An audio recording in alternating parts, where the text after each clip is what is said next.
I don't like sand. Yeah, Anakin doesn't like sand.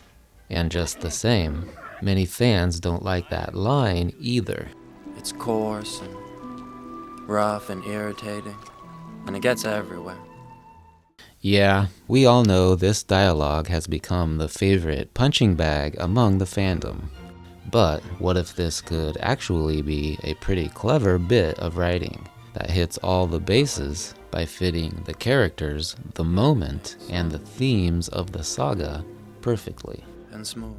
True, George isn't your typical screenwriter, that's for sure. But that's why we love him, right?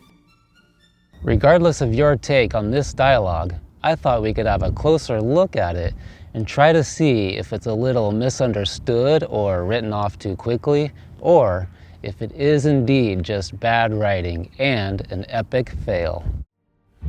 To start, I feel it's important we first think about the setting we're in here, juxtaposed with the other mysterious and nefarious goings-on in the galaxy at this point in the movie. Here in the Lake Country on Naboo, we're treated with an idyllic sanctuary, a safe and serene paradise, the safest little bubble of lightness and tranquility, actually in the entire saga. Padmé's piccolo accompaniment helps paint the feeling of magic and life in the air. Lush, vibrant colors exude from the screen, inviting us in and reminding us of perfect summer days from our own youth, all in contrast with Coruscant and Kamino's sterility. And this setting sets the tone for a much more casual and warm dialogue, something more real and candid, which is all in contrast with the genteel and refined political environments. It's obvious, Anakin is overcome with butterflies in this all-too-welcome situation he finds himself in. He's been dreaming of something like this for years. And though Anakin's mind is preoccupied with how drawn he is to Padme, he's also listening closely to everything she's saying in hopes of using something she says as a springboard with which to reintroduce his feelings in a more appropriate and acceptable manner, and take the opportunity to steer the conversation towards something a little flirty. Being in this spot reminds Padme of her youth, and she comfortably begins reminiscing on nostalgic childhood memories. And what does Anakin latch onto? Immediately, Anakin latches onto the thing their childhoods have in common, something he can definitely relate to. And with sand, he cleverly highlights the elements of his youth to accentuate those that contrast hers. And he uses this as his segue to convey his attraction to her. This also nicely sparks memories of their time together on Tatooine when they first met, and of the Phantom Menace for us viewers, which reinforces their special bond. I don't think the point has anything to do with whether or not Anakin actually dislikes sand. That line is just a pivot. Both of their planets, of course, have sand, and Anakin uses this overlap as a kind of metaphor with which to create an opportunity to introduce affectionate touch into their dynamic by tying back into the soft and smooth contrast of Naboo and its people, one in particular.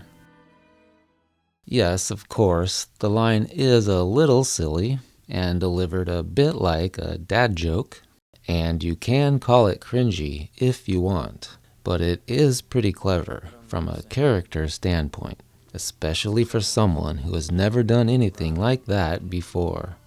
And it's only fitting that the central planet of the saga is evoked to open this door into their connection. Both planets, actually, Tatooine and Naboo, the male and the female, with the common ground being sand, Naboo's being pleasant, Tatooine's being coarse and rough. Padme and Anakin's home planets and their lives form a yin-yang in a lot of ways. Harsh and sandy versus watery and pastoral, for one example. Even their wardrobes illustrate these differences. And ultimately, Padme understands how unsophisticated this line is. But she also sees what's more important here, how genuine Anakin's heart is. You know, Padme has probably been fed typical overconfident pickup lines by sophisticated older guys for years. And now here she is with this handsome, brave young man who genuinely likes her so much that he's willing to be vulnerable and playful to the point of saying the most cheesiest things, and without being self-conscious about it. This is why it all works so well. Earlier, Anakin tried a pretty awkward and blunt approach to hitting on her, and as Padme directly responded, it made her feel uncomfortable, and rightly so. And so, Anakin took what she said to heart, and resolved to find a better approach, something more gentle and subtle.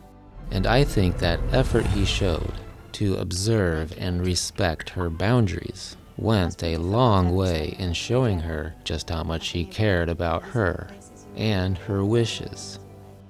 And you can see, even by her wardrobe, that she's starting to feel more and more safe and comfortable around Anakin. And I think that's the takeaway. The line itself isn't even the point here. It's the heartfelt connection Anakin is building. He's not a macho alpha male. This is Anakin Skywalker. He's more the sensitive type and creates those deep connections from the heart. Han and Leia had their thing,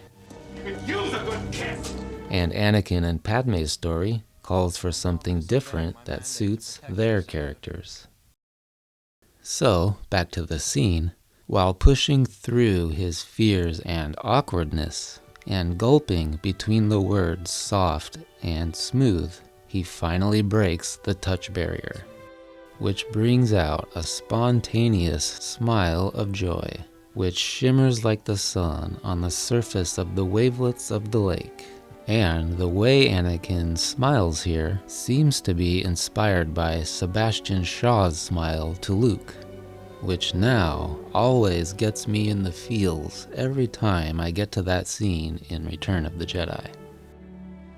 No longer able to ignore her growing attraction, Padme allows her walls to dissolve a bit, and proceeding on instinct, she lets Anakin kiss her. At least momentarily, just as the romantic melody makes its first real flourish.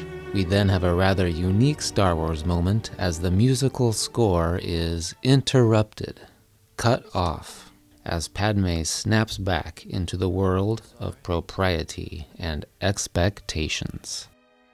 Then finally, as we transition to the other big wow moment of the second act, the sight of the battalions of clone soldiers, I can't help but notice some potential symbolism in the wipe up to the creche of baby clones, the artificially grown babies, bred for war in a sterile, clinical environment, by the order of an evil man bent on tearing the galaxy in two, versus the soon-to-be twin babies, Luke and Leia, conceived the old-fashioned way, in authentic love and warmth, to one day reunite the galaxy and restore peace and freedom, along with Anakin. You can still think this line is cringy. That doesn't matter. It's not an accident that it's disarmingly simple. In fact, that's entirely the whole point. It's not a failed attempt at writing suave dialogue. For me, the sand line is kind of like, it's so silly, it's good. I think it's pretty brilliant, and one of my favorite moments in the trilogy. I mean, we've all been that person, right? I think a lot of us wish we could be that clever in situations like that. I have said it many times, Anakin actually has pretty good game. Well, for a Jedi, I mean. All in all, it's a very nice, organic character development piece for both of them, and I couldn't imagine it any other way. These times on Naboo are some of the only happy moments in the saga, and Anakin is being vulnerable and playful and telling dad jokes. It's sweet. I don't like sand. And we see that the two of them can really be themselves when they're around each other. And it's important that Padme start to fall for Anakin because of who he is, not just because they went on some harrowing adventure together or something. Very grumpy.